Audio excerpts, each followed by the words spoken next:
Olá a todos! Hoje vamos falar de um tema um pouco diferente. Vamos falar do que é uma relação de causa e efeito. Isto é extremamente importante porque a implicação na prática clínica é gigante.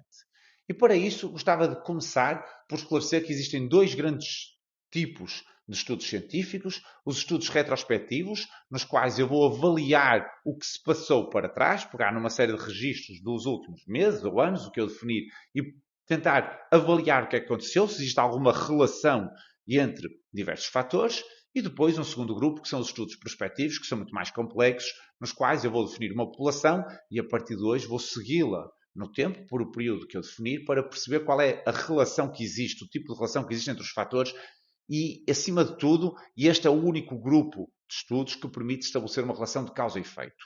Ou seja, e este é um conceito importantíssimo, estudos retrospectivos não avaliam causalidade, avaliam correlação. Estudos prospectivos são os únicos que permitem avaliar causalidade, porque vão ser muito mais eficazes a eliminar possíveis fatores de erro. Posto isto, como é que nós devemos orientar o nosso raciocínio científico?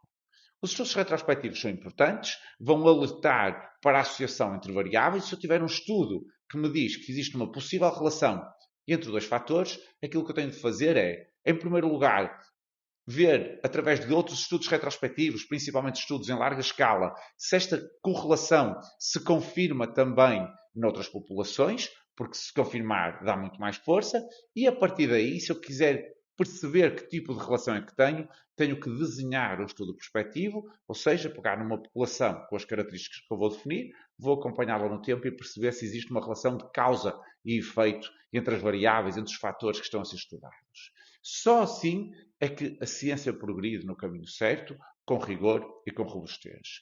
O problema é que muitas vezes as pessoas pegam em estudos retrospectivos que dão uma associação estatisticamente significativa entre dois ou três fatores e tiram elas próprias conclusões de causa e efeito, ou seja, misturam causalidade com correlação. E isto é muito perigoso porque muitas vezes não é verdadeiro.